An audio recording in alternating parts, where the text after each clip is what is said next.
Okay. Wow. Wow. How nice it is to see, and how nice that I have the opportunity to help launch a rather new organization, something that I've done myself. I think I've launched about 3 organizations, 1 national, and I know how much effort it takes to launch an organization for the purpose and for the passion and the dedication to want to empower our own community. So with that, I'm going to just hold this. I want everybody to give an applause to a woman who has the courage, the energy, and the enthusiasm to help give birth to this organization, and that's SK Lake. I've been there, so I know how it is. My first national organization, well, a couple of the national organizations, we beg people to come, and if we get 50 people there, we're happy. So this actually is a good turnout for this organization, and I'm just honored to be here to share with all of you about making a difference, and to help explain how I was able to do it, because I was different. I started out different. I didn't start out with parents who immigrated to this country, who wanted their children to succeed, who wanted their families to succeed. I was born to parents who actually came over to this country on a special visa because they were part of a Cantonese Chinese opera troupe. They were celebrities, they were entertainers, not very interested in raising families. But because of their lifestyle, if an infant was born, then we were farmed out to be taken care of by someone else. Either some of the children were sent back to China, or some like me were just boarded out to caretakers. I'll give you an example. There was a little infant boy who was born a year before me, giving away my age, and the Chinese actors and actresses lived in one tenement building. It was right around the corner of the San Francisco Chinese Hospital. So the mother of this child was upstairs, ready to go into labor. My mother was downstairs. They were off. They were both singers. Our fathers were on stage. And my mother heard this thumping sound. So she ran upstairs and saw that she was going into labor. She walked her around the corner to the San Francisco Chinese Hospital where the baby was born. And this baby actually became a lot more famous than me.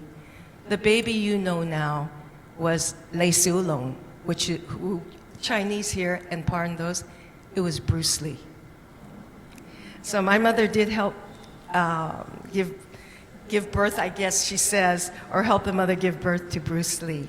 So that's the kind of family I grew up with. You know, from the time I was 2 weeks to 8 years old, I was farmed out to a French Basque family. So I grew up, you know, with a very warm, exuberant type of environment.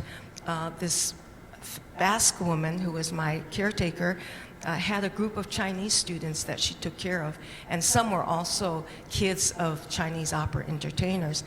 And she would always help our self-esteem by telling her European neighbors how smart the Chinese kids that she was raising were, how well we did in school. So I had a beginning of self-esteem, of being told how smart I was, and you know, being praised. And it was a blessing in disguise, because when I was 8 years old, my mother came and she said, Maeley needs to speak Chinese.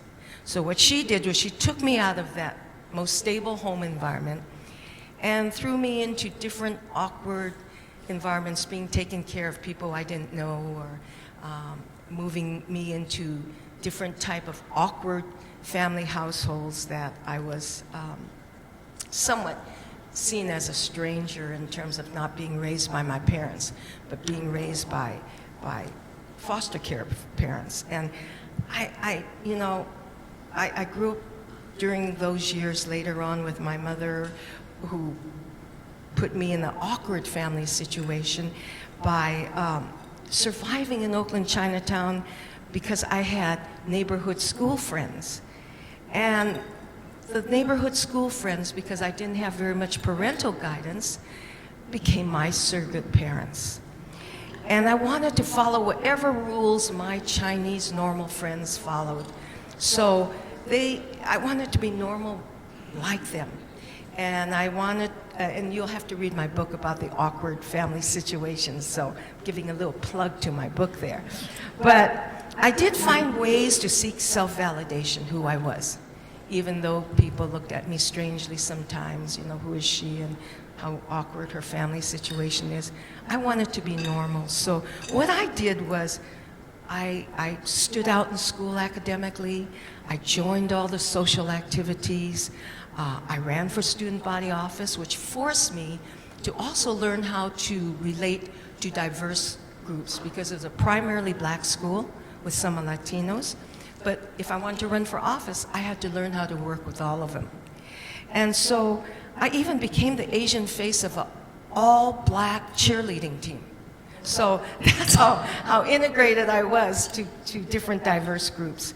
But after my high school graduation, I wanted to follow the path of my high school peers.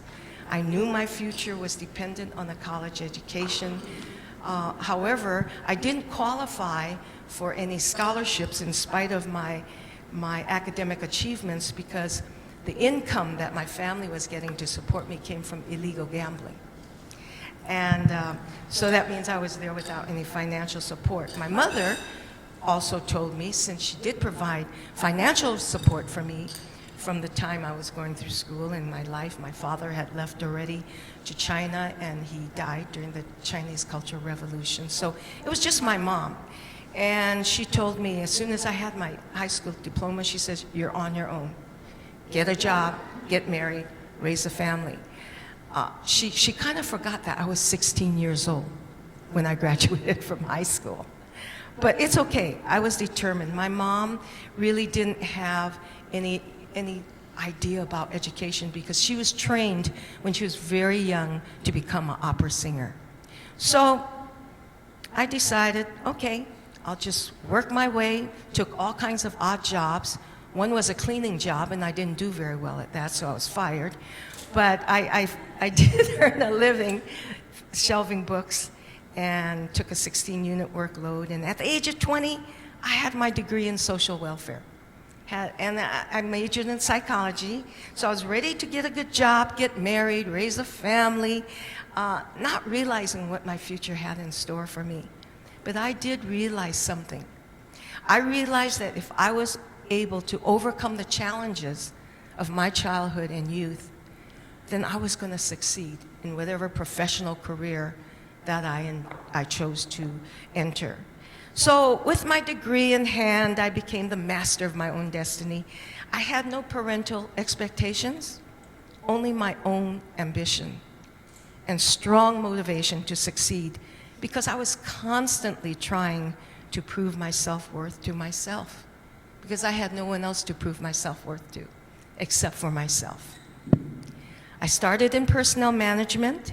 At the age of 26, I went to Hawaii, and at the age of 26, I became a personnel manager at the Honolulu International Airport.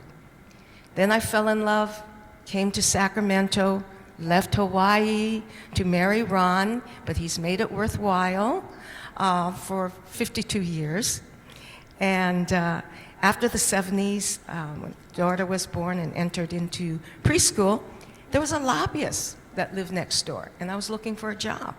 He said, "You know what, there's a majority whip in the state capitol who represents Monterey Park." And those of you in California realize that Monterey Park was a fast-growing Asian community.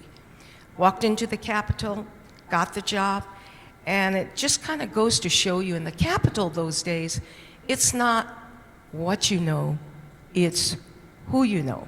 Because I knew nothing about politics. I knew nothing about the state capitol.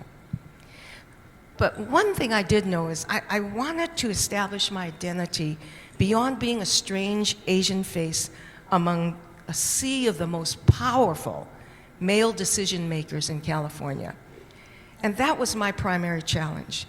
And I wanted to find ways to make a difference and stand out so that, you know, I wanted just to be a valuable staff person to the institution beyond my Asian identity.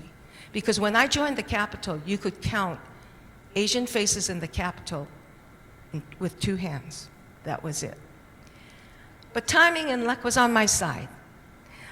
Speaker Leo McCarthy from San Francisco, who Sandy Chow knows very well, was among the first to push for diversity in the Capitol because he believed the Capitol was too white. He wanted to hire an ethnic minority personnel manager who could help diversify the racial landscape of the Capitol. My resume, minority woman, personnel management experience, checked off all the boxes for this position. It was the second highest executive position in the Capitol. But my competition had no personnel background, I heard, but he had the support of the entire Black caucus. I had no caucus to support me. And I had many people who said, why her? Why an Asian? I was told I had no chance for the job. And the only reason why I prevailed was because Speaker McCarthy went against the wishes of the Black caucus, because he knew I was the most qualified. This was a rare occasion in politics where merit ruled above political power. So I was very lucky. After serving, though, as the chief deputy to the chief administrative officer of the Assembly for 7 years, I was bypassed 3 times. I was asked to train 3 white males to be my boss every time a vacancy occurred. This position was the highest paid position in the Capitol at that time, so there was a lot of competition. But when the 4th time came around, and I was there for 7 years, and people were asking me, why haven't you been appointed to the position? I lost some of my self-esteem, and even more, I said to myself, enough was enough. So, the speaker at the time was someone by the name of Willie Brown, one of the most powerful, influential, Black, intimidating politicians in the country. And working for him, I learned a lot of great things, but I also learned that he's not one to be challenged. So I went to Willie and I said, I have a problem. He says, what's your problem? I said, I'm the problem. He said, oh? And I said, you know, if I'm good enough to train 3 males to become my boss, I should be good enough for the job. And he took off his glasses and looked at me for 60 seconds with his eyes glaring and said to me, what took you so long? Lesson learned. So with that, I became the first woman and first minority in history to be appointed to this position. Suddenly, the Capitol, though, after I served in this position, there was a time where there were no Asian legislators. There was a void. And the Senate president, who represented Koreatown and Japantown, decided that Asians needed a voice in the Capitol, but there's no elected member. So the Senate offered me the opportunity to oversee this office and threw in the incentive that I could work with my very best friend, Georgette Imura. It was an offer I could not refuse because it was my community. The office offered all the legislative constituent services to Asian constituent voters, and it became the hub of APIA staff.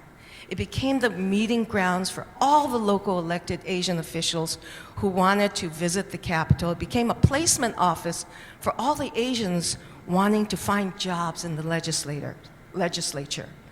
It was my most awarding jobs. Forget the titles. This one touched my heart because I could give back to my own community and get paid for it. Subsequently, the office was eliminated because of the budget cuts, and Asian legislators were starting to become elected again. But again, luck and time was on my side because the Senate president, who's the 3rd in power to the governor, was impressed with my CAO experience and asked me to become his chief of staff to help him manage the Senate. So it allowed me to break another glass ceiling in the Capitol and I became the first minority woman to hold this position. So today, I'm proud to say, I remain the only professional to hold these two titles, serving both houses of the state legislature of the most populous state in the nation and the sixth largest economy in the world. But you know what? All the while I was climbing the ladder in the Capitol, I had a side job. I had a side job that I felt just as passionate about. And that was, I was becoming an APIA political activist and used my inside influence in the Capitol to help motivate my own community to have a presence and a voice in politics in government. When I started in the Capitol, the word minority was only associated with blacks and browns. That was in the 70s. The only time we heard Asians, or particularly Chinese, mentioned by legislators was when they bragged about being invited to these dinners and these ribbon cuttings, and all they had to do was take pictures with these big donors, and they asked nothing in return. So in politics, it actually is called an easy hit, because they never asked legislators for issues on behalf of the community. So, you know, the other Asian woman who I talk about all the time, and some of you know Georgette Imura, my soulmate who has since passed, we grew more and more resentful being in the Capitol, seeing how resources were being distributed, seeing how Asians were never mentioned, how we were just seen as invisible, wonderful model minorities. So we wanted to change that scenario. We wanted to do something about it, because how lucky we were to be in the power of government and to have the influence and yet see our community totally ignored. So what we did, with some people here, we formed the Asian Legislative Staff Caucus. Oh, about 6 or 7 of us staff caucus. We put together a workshop. We went and talked to any community group who would welcome us, but since we were Capitol insiders, people did want to hear from us. We went to different cities, and we talked about how to get involved with the process, which my husband is going to help share with you, and how Asians can fight for their voice and for resources from the Capitol. We taught them about the process. We taught them about how to run for office, how to campaign, how they can become staffers at the Capitol. And we couldn't even keep up with the demand of our workshop. Then we joined the Democratic Party, because that's where candidates were getting money. That's where candidates were getting skills and resources to run for campaigns. We had to make sure if we had Asians who wanted to run, they would be eligible to get those same resources. So we joined the caucus. Next thing I know, I'm chair of the API Democrat Caucus, Georgette's the vice chair. And what we saw was a wide array of Asian Pacific community groups who didn't even talk to each other. Chinese didn't talk to Koreans, Koreans didn't talk to Japanese, Filipinos, and then the South Asians. I mean, they all had their groups, and they were just all separate. So what we decided to do was to unite all of these groups under one roof and said, let's have a conference. And instead of having these governors, gubernatorial candidates ask for our votes separately, or sometimes ignore us because there's too many groups to talk to, let's put all of our groups together and ask gubernatorial candidates to address us. And it worked.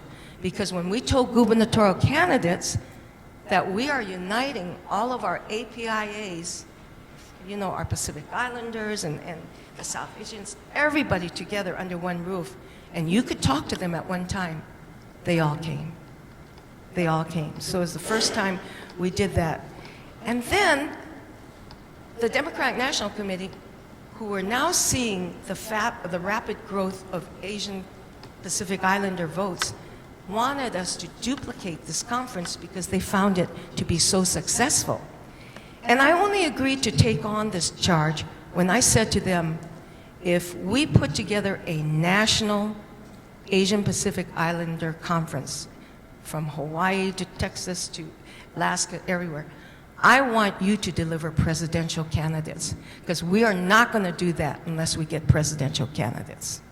We did it in 1987, and 4 presidential candidates showed up and discussed Asian Pacific issues before a public forum, before national media, for the first time in history. So, you know, APIAs now are slowly being recognized as part of the diversity minority equation in politics. I was asked to serve as the first Asian deputy director of a presidential campaign in 1988, and then went on as the first non-elected Asian American representing our grassroots sector to serve on the executive committee of the Democratic National Party. That's like the board of directors. I continued my service by serving as a volunteer advisor on national API issues to 3 presidential campaigns and 4 California gubernatorial campaigns, just to make sure Asian Americans were represented in the administration of these elected officials. I myself had the opportunity to accept 2 presidential appointments and 2 gubernatorial appointments. But you know, I'm not here to take credit for all of these accomplishments, because I will tell you, it took a village of trailblazers and champions from each of these different ethnic groups who came together to help set aside their ethnic differences, to unite, because they believed and finally understood, just like all of you here, that divided we fail. But when united, we can't be ignored. I recognize, by the way, all of these contributors in the back of my book, because I wanted to make sure they were remembered and that it was just not me. It was all of them working side by side. A few of these trailblazers are actually here with us right in this room. One of them is our very own Angela Anand. When we were starting out these unity efforts, we had to have a go-to person, because I wanted South Asians to be part of the equation. Who did I go to? To the late Rajan Anand and his wonderful wife, Angela. They were our go-to people. They worked the South Asian community, and they were a part of this accomplishment. Angela, please stand.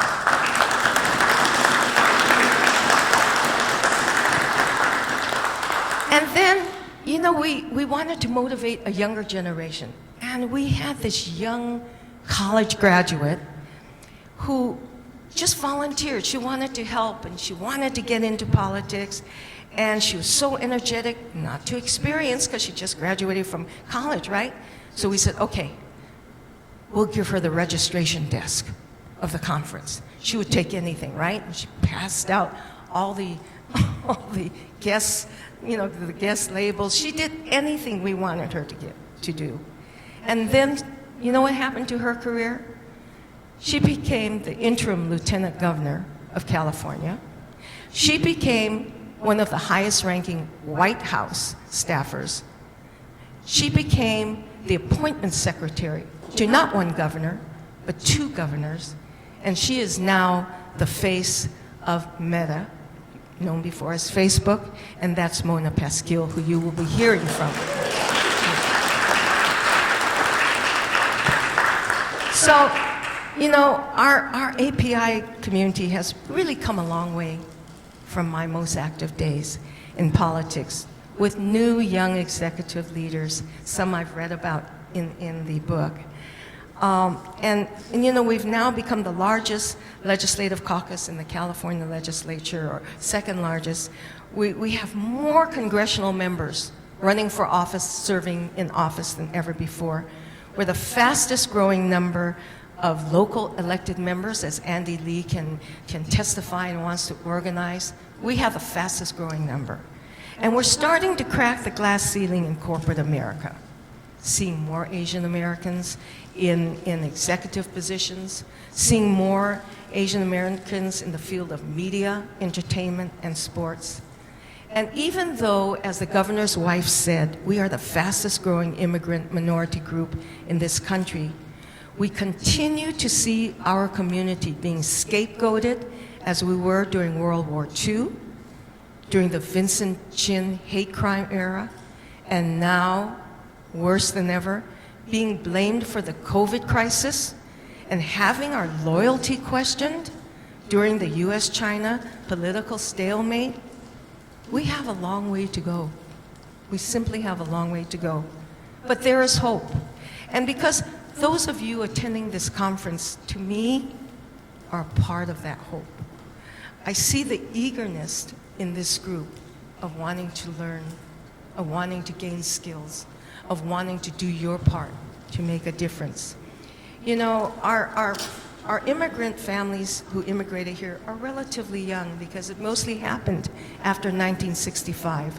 So our generation of Asian Americans still are aligned with the culture and values of our own Eastern culture. And so we're still learning how to align those values with the Western culture to succeed. However, as time is passing and the number of immigrant children are growing, as this country increases, I see our community growing more politically sophisticated, quickly learning to adapt, assimilate, and develop skills and attitudes that has given us a much stronger presence and voice in all sectors of this country. You know, being born here and raised under Western influence, I kind of, and going through the struggles of my own youth, I kind of had an advantage, quite frankly, because I had less of a learning curve how to survive in the system that prevails here.